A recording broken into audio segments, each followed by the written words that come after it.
December 12 ബംഗ്ലാദേശിന്റെ തലസ്ഥാനമായ ഢാക്കയിലെ തിരക്കേറിയ ഒരു വീതി. ഒരു സാധാരണ റിക്ഷയിൽ യാത്ര ചെയ്യുകയായിരുന്നു ഉസ്മാൻ ഷെരീഫ് ഹാദി.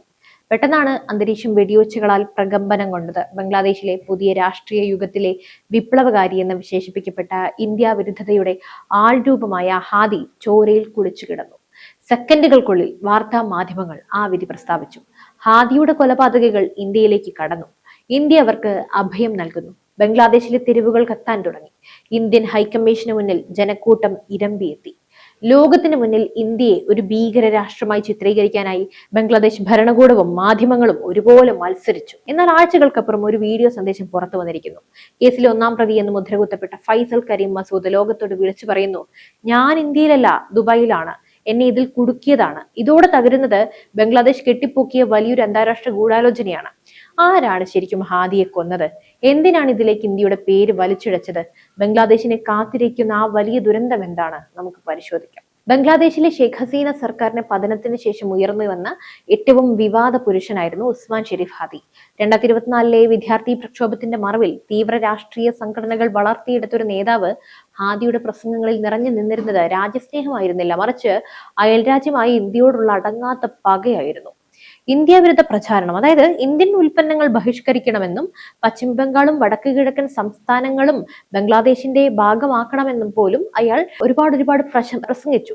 പിന്നെ തീവ്രവാദ ബന്ധം. ഹാദിയുടെ വളർച്ചയ്ക്ക് പിന്നിൽ നിഗൂഢമായ സാമ്പത്തിക സ്രോതസ്സുകൾ ഉണ്ടായിരുന്നു. ഹാദിക്ക് പിന്നിൽ പ്രവർത്തിച്ചിരുന്നത് ബംഗ്ലാദേശിലെ ജമാഅത്തെ ഇസ്ലാമി പോലെയുള്ള തീവ്ര സംഘടനകളാണെന്ന സൂചനകൾ അന്ന് തന്നെ പുറത്തു വന്നിരുന്നു. എന്നാൽ ഹാദി എന്ന ഉപകരണം ഉപയോഗശൂന്യമായി എന്ന് തോന്നിയ നിമിഷം അയാളെ സൃഷ്ടിച്ചവർ തന്നെ അയാളെ ഇല്ലാതാക്കി എന്നതാണ് ഇപ്പോഴത്തെ പ്രധാനപ്പെട്ട വെളിപ്പെടുത്തലുകൾ സൂചിപ്പിക്കുന്നത്. ബംഗ്ലാദേശ് പോലീസ് വളരെ പെട്ടെന്നാണ് ഫൈസൽ കരീം മസൂദിനെ കൊലപാതകിയായി പ്രഖ്യാപിച്ചത്. അയാൾ മേഘാലയ അതിർത്തി വഴി ഇന്ത്യയിലേക്ക് കടന്നുവെന്നും ഇന്ത്യൻ ഏജൻസികൾ അയാൾക്ക് സംരക്ഷണം നൽകുന്നുവെന്നും അവർ ആവർത്തിച്ചു പറഞ്ഞു. ബംഗ്ലാദേശിലെ മാധ്യമങ്ങൾ ഇന്ത്യയെ കൊലയാളികളുടെ സങ്കേതം എന്ന് വിശേഷിപ്പിച്ചു. എന്നാൽ ദുബായിൽ നിന്ന് മസൂദ് പുറത്തുവിട്ട വീഡിയോ ആ വിവാദങ്ങളെ പാടെ പൊളിച്ചെടുക്കുകയാണ്. മസൂദ് പറയുന്നത് ഇപ്രകാരമാണ്: ഞാനൊരു സാധാരണ ബിസിനസ്സുകാരനാണ്. എനിക്ക് IT സ്ഥാപനമുണ്ട്. ഹാദി എന്നെ ഭീഷണിപ്പെടുത്തി പണം വാങ്ങി. 5 ലക്ഷം ടാക്ക നേരിട്ടും അല്ലാതെയും പലപ്പോഴായി അയാൾ എന്റെ കയ്യിൽ നിന്നും പിടിച്ചുപറ്റി. ജോലിയും ബിസിനസ് അവസരങ്ങളും വാഗ്ദാനം ചെയ്ത് എന്നെ വഞ്ചിച്ചു. പണം കൊടുത്ത തന്നെയും തന്റെ കുടുംബത്തെയും കുടുക്കാനായി ജമാഅത്തെ ഇസ്ലാമി നടത്തിയ ഗൂഢാലോചനയാണ് ഇതെന്ന് മസൂദ് വ്യക്തമാക്കുന്നു.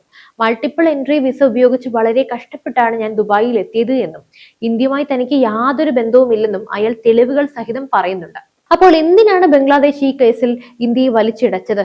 ഇതിന് പിന്നിൽ കൃത്യമായ 3 കാരണങ്ങളുണ്ട്. ആഭ്യന്തര പരാജയങ്ങൾ മറയ്ക്കാൻ വേണ്ടി. ഷെയ്ഖ് ഹസീനയ്ക്ക് ശേഷം വന്ന ഇടക്കാല സർക്കാരിന് ബംഗ്ലാദേശിലെ ക്രമസമാധാനം നിയന്ത്രിക്കാനായി സാധിക്കുന്നില്ല. വിലക്കയറ്റവും അക്രമവും കൊണ്ട് പൊറുതിമുട്ടുന്ന ജനശ്രദ്ധ തിരിച്ചുവിടാൻ ഇന്ത്യയാണ് എല്ലാത്തിനും കാരണമെന്ന സ്ഥിരം അടവ് അവർ പയറ്റി. അതാകുമ്പോൾ ബംഗ്ലാദേശികളെ വിശ്വസിപ്പിക്കാനും എളുപ്പമാണല്ലോ. പിന്നെ ഇന്ത്യയുമായുള്ള ബംഗ്ലാദേശിന്റെ ബന്ധം വഷളാക്കി മറ്റു ചില വിദേശ ശക്തികളെ, അതായത് ചൈനയും പാകിസ്ഥാനെയും ഒക്കെ പ്രീണിപ്പിക്കുക എന്നതായിരുന്നു ലക്ഷ്യം. ഇന്ത്യ വിരുദ്ധ വികാരം നിലനിർത്താനായി ബംഗ്ലാദേശിലെ മതമൗലികവാദികൾക്ക് വളരാൻ ഇന്ത്യ വിരുദ്ധ അനിവാര്യമാണ്. ഹാദിയുടെ മരണം ഇന്ത്യയുടെ തലയിൽ കെട്ടിവെച്ചാൽ ജനങ്ങളെ എളുപ്പത്തിൽ ഇളക്കിവിടാൻ സാധിക്കുമെന്ന് അവർ കണക്കുകൂട്ടി. മസൂദിന്റെ വെളിപ്പെടുത്തലിൽ ഏറ്റവും ഞെട്ടിക്കുന്ന കാര്യം എന്താണെന്ന് അറിയാമോ? കൊലപാതകത്തിന് പിന്നിൽ ജമാഅത്ത് ആണെന്നതാണ്. ബംഗ്ലാദേശിനെ ഒരു മതാധിഷ്ഠിത രാജ്യമാക്കി മാറ്റാൻ ശ്രമിക്കുന്ന ഈ സംഘടന തങ്ങളുടെ ലക്ഷ്യത്തിന് തടസ്സമാകുന്നവരെ, അല്ലെങ്കിൽ തങ്ങൾക്ക് ഉപയോഗമില്ലാത്തവരെയൊക്കെ ഇല്ലാതാക്കുന്നതിൽ കുപ്രസിദ്ധമാണ്. ഹാദിയെ കൊലപ്പെടുത്തിയതിലൂടെ അവർക്ക് 2 ഗുണങ്ങളാണ് ഉണ്ടായത്. അതാദ്യം പറയാം. 1, തങ്ങൾക്കെതിരെ തിരിയാൻ സാധ്യതയുള്ള ഒരാളെ ഒഴിവാക്കി. 2, ആ കൊലപാതകത്തിന്റെ പേരിൽ ഇന്ത്യയെ പ്രതിക്കൂട്ടിലാക്കി ജനങ്ങളെ തെരുവിലിറക്കി. ഇതൊരു വിൻ വിൻ സിറ്റുവേഷൻ ആയിട്ടാണ് അവർ കണ്ടത്. എന്നാൽ പ്രതി മസൂദ് ഇന്ത്യയിലല്ല ദുബായിലാണെന്ന് വെളിപ്പെടുത്തിയതോടെ ജമാഅത്തയുടെ മുഖംമൂടിയൊക്കെ അഴിഞ്ഞു വീണു. പ്രതികൾ മേഘാലയ അതിർത്തി വഴി ഇന്ത്യയിലേക്ക് കടന്നു എന്ന് ബംഗ്ലാദേശ് പോലീസ് പറഞ്ഞത് ഏത് തെളിവിന്റെ അടിസ്ഥാനത്തിലാണ്? എന്തുകൊണ്ട് അവർ ഇപ്പോൾ ഒരു അക്ഷരം മിണ്ടുന്നില്ല? ഒരു അന്വേഷണം പോലും പൂർത്തിയാക്കാതെ അയൽ രാജ്യത്തെ കുറ്റപ്പെടുത്തുന്നത് നയതന്ത്രപരമായ മര്യാദകേടല്ലേ? ബംഗ്ലാദേശിന്റെ മാധ്യമങ്ങളൊക്കെ ഈ നുണകൾക്ക് വലിയ പ്രചാരണമാണ് നൽകിയത്. ഇന്ത്യയിലെ ചാര സംഘടനയായ റോ ആണ് ഹാദിയെ കൊന്നത് എന്ന് പോലും അവർ തട്ടിവിട്ടു. ഇന്ത്യയുടെ മുന്നിൽ ഇവർ യാതൊരു ഇര പോലുമല്ല എന്ന് എന്തുകൊണ്ട് അവർ ചിന്തിക്കുന്നില്ല? എന്നാൽ ഇന്ന് അവരുടെ തന്നെ പ്രധാന പ്രതി ദുബായിൽ ഇരുന്ന് സത്യം വിളിച്ചു പറയുമ്പോൾ ബംഗ്ലാദേശ് ഭരണകൂടം നിശബ്ദത പാലിക്കുകയാണ്. ഈ നിശബ്ദത അവരുടെ കുറ്റസമ്മതമാണ്. ഇന്ത്യൻ വിദേശകാര്യ മന്ത്രാലയം തുടക്കം മുതൽ ഈ ആരോപണങ്ങളെയൊക്കെ തള്ളിക്കളഞ്ഞിരുന്നു. ഇന്ത്യ ഒരിക്കലും മറ്റൊരു രാജ്യത്തിന്റെ ആഭ്യന്തര കാര്യങ്ങളിൽ കയറി ഇടപെടാറൊന്നുമില്ല. ഭീകരവാദികളെ സംരക്ഷിക്കുന്ന പാരമ്പര്യം ഇന്ത്യക്കില്ല എന്ന് ലോകത്തിന് മുഴുവനും അറിയാം. ബംഗ്ലാദേശ് തെളിവില്ലാതെ നടത്തിയ ഈ ആരോപണം ഇരു രാജ്യങ്ങളും തമ്മിലുള്ള ബന്ധത്തെ കൂടുതൽ വഷളാക്കിയിരിക്കുകയാണ്.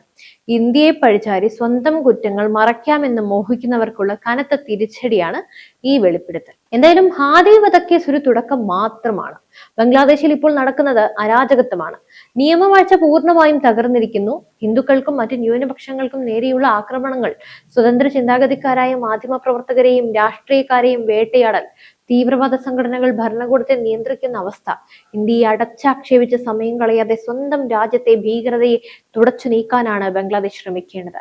ഇല്ലെങ്കിൽ അഫ്ഗാനിസ്ഥാനെ പോലെ മറ്റൊരു തകർന്ന രാജ്യമായി ബംഗ്ലാദേശ് മാറാൻ അധിക കാലമൊന്നും വേണ്ടിവരില്ല. ഇന്ന് ബംഗ്ലാദേശ് നിലനിൽക്കുന്നത് തിരിച്ചുപോക്കില്ലാത്തൊരു വലിയ ഗർത്തത്തിന്റെ അരികിലാണ്.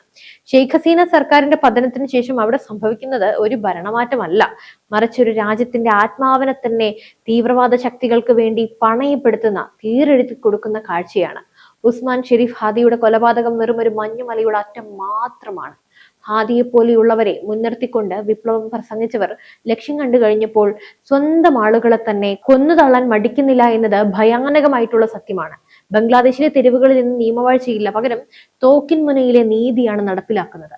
ജമാഅത്തെ ഇസ്ലാമി പോലെയുള്ള സംഘടനകൾ ബംഗ്ലാദേശിന്റെ സിരകളിൽ വിഷം കലർത്തിക്കഴിഞ്ഞു. ഈ തീവ്രവാദ പ്രസ്ഥാനങ്ങൾ വളർത്തിയെടുക്കുന്ന ഇന്ത്യൻ വിരുദ്ധത യഥാർത്ഥത്തിൽ ബംഗ്ലാദേശിലെ സാധാരണക്കാരായ ജനങ്ങളെയാണ് വലിയൊരു അപകടത്തിലേക്ക് തള്ളിവിടുന്നത്. ഇന്ത്യയെ ശത്രുവായി പ്രഖ്യാപിക്കുന്നതിലൂടെ ബംഗ്ലാദേശിന് ലഭിക്കുന്നത് എന്താണ്? പട്ടിണിയും പരിവട്ടവും അന്താരാഷ്ട്ര തലത്തിലുള്ള ഒറ്റപ്പെടലും അതുമാത്രമാണ് അവർക്ക് ലഭിക്കുന്നത്. തങ്ങളുടെ ആഭ്യന്തര പരാജയങ്ങൾ മറയ്ക്കാനായി ഇന്ത്യയെ ഒരു കവചമായി ഉപയോഗിക്കുന്ന ബംഗ്ലാദേശ് ഭരണകൂടം സ്വന്തം മണ്ണിൽ വളരുന്ന വിഷപ്പാമ്പുകളെ തിരിച്ചറിയുന്നേയില്ല, അല്ലെങ്കിൽ അറിഞ്ഞുകൊണ്ട് അവയ്ക്ക് പാലൂട്ടി വളർത്തുകയാണ്.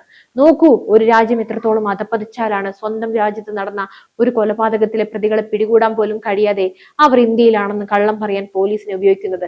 ഫൈസൽ മസൂദിന്റെ വെളിപ്പെടുത്തലിലൂടെ ബംഗ്ലാദേശ് പോലീസ് സംവിധാനവും ഇന്റലിജൻസും ലോകത്തിന് മുന്നിൽ പരിഹാസ്യരായിരിക്കുകയാണ്. തീവ്രവാദികളെ പേടിച്ച് ഭരണകൂടം മുട്ടിലിഴയുന്ന കാഴ്ചയാണിത്. ഹാദിയെ വധിച്ചത് ജമാഅത്താണെന്ന് തെളിയുമ്പോൾ ബംഗ്ലാദേശിലെ വിദ്യാർത്ഥി പ്രക്ഷോഭം എന്ന് വിളിക്കപ്പെട്ട സമരത്തിന്റെ പിന്നാമ്പുറങ്ങൾ ആരൊക്കെയായിരുന്നു എന്ന് വ്യക്തമാകുന്നു. ജനകീയ വിപ്ലവത്തിന്റെ മുഖം മൂടി അണിഞ്ഞെത്തിയത് മതമൗലികവാദികളായിരുന്നു എന്നതിന് ഇതിലും വലിയ തെളിവ് വേറെ വേണം. ന്യൂനപക്ഷങ്ങൾക്കും ഹിന്ദുക്കൾക്കും നേരെ അവിടെ നടക്കുന്ന ആസൂത്രിത ആക്രമണങ്ങൾ കണ്ടില്ലെന്ന് നടിക്കാൻ ലോകത്തിന് കഴിയുന്നില്ല. ക്ഷേത്രങ്ങൾ തകർക്കപ്പെടുന്നു, സ്ത്രീകളും കുട്ടികളും വേട്ടയാടപ്പെടുന്നു. ഈ കിരാത നടപടികളെ ചോദ്യം ചെയ്യാൻ ശ്രമിക്കുന്നവരെ ഹാദിയെ പോലെ നിശബ്ദരാക്കുന്നു. ബംഗ്ലാദേശിനെ മറ്റൊരു അഫ്ഗാനിസ്ഥാനോ അല്ലെങ്കിൽ പാകിസ്ഥാനോ ആക്കി മാറ്റാനാണ് അവിടുത്തെ തീവ്രവാദ ശക്തികൾ എന്തായാലും ശ്രമിക്കുന്നത്. ആധുനിക മൂല്യങ്ങളെയും ജനാധിപത്യത്തെയും ചവിട്ടി മെതിച്ചുകൊണ്ട് മധ്യകാലത്തെ അന്ധകാരത്തിലേക്ക് ബംഗ്ലാദേശിനെ അവർ വലിച്ചിഴയ്ക്കുകയാണ്. ഇന്ത്യയെ നശിപ്പിക്കാൻ നോക്കുന്നവർ ഒന്ന് ഓർക്കുക, ഇന്ത്യ ഒരു മഹാസമുദ്രമാണ്. അതിനെതിരെ എറിയുന്ന ചെറിയ കല്ലുകൾ തരംഗങ്ങൾ പോലും ഉണ്ടാക്കില്ല. എന്നാൽ ബംഗ്ലാദേശ് സ്വന്തം മുറ്റത്ത് കത്തിച്ചു വെച്ചിരിക്കുന്ന ഈ തീവ്രവാദത്തിന്റെ തീക്കുണ്ടം ആ രാജ്യത്തെ തന്നെ ചാമ്പലാക്കും. തീവ്രവാദികളെ താലോലിച്ച ഒരു രാജ്യവും ഇന്ന് വരെ രക്ഷപ്പെട്ടിട്ടില്ല. അതിന് ചരിത്രം സാക്ഷിയാണ്. പാകിസ്ഥാനെ അറിയാമല്ലോ. സ്വന്തം പൗരന്മാർക്ക് സംരക്ഷണം നൽകാൻ കഴിയാത്ത, കൊലയാളികൾക്ക് വേണ്ടി തിരക്കഥകൾ രചിക്കുന്ന, അയൽ രാജ്യത്തോട് നന്ദികേട് കാണിക്കുന്ന ഒരു ഭരണകൂടത്തിന് അധിക കാലമൊന്നും പിടിച്ചു നിൽക്കാനാകില്ല. ഹാദി വധക്കേസ് ഇന്ത്യയെ സംബന്ധിച്ചൊരു വിജയിച്ച നയതന്ത്ര നീക്കമാണ്. കള്ളം പറഞ്ഞവർ കയ്യോടെ പിടിക്കപ്പെട്ടിരിക്കുന്നു. എന്നാൽ ബംഗ്ലാദേശിന് ഇതൊരു വലിയ മുന്നറിയിപ്പാണ്. നിങ്ങളുടെ ഇടയിൽ തന്നെയുള്ള കൊലയാളികളെ തിരിച്ചറിയുക. ഇന്ത്യയെ പഴിച്ചതുകൊണ്ട് നിങ്ങളുടെ സാമ്പത്തിക തകർച്ചയോ അല്ലെങ്കിൽ ക്രമസമാധാന പ്രശ്നങ്ങളോ പരിഹരിക്കപ്പെടില്ല. എന്തായാലും നിങ്ങൾക്ക് എന്താണ് തോന്നുന്നത് ബംഗ്ലാദേശിന്റെ ഇത്രത്തോളം വിഷലിപ്തമായ ഈ ഒരു നീക്കത്തെക്കുറിച്ച്? നിങ്ങൾക്ക് നിങ്ങളുടെ അഭിപ്രായങ്ങൾ തീർച്ചയായും കമന്റ് ബോക്സിൽ രേഖപ്പെടുത്തൂ. മറ്റു വിഷയമായി വീണ്ടും എത്തും വരെ നന്ദി. News desk IBN Malayalam.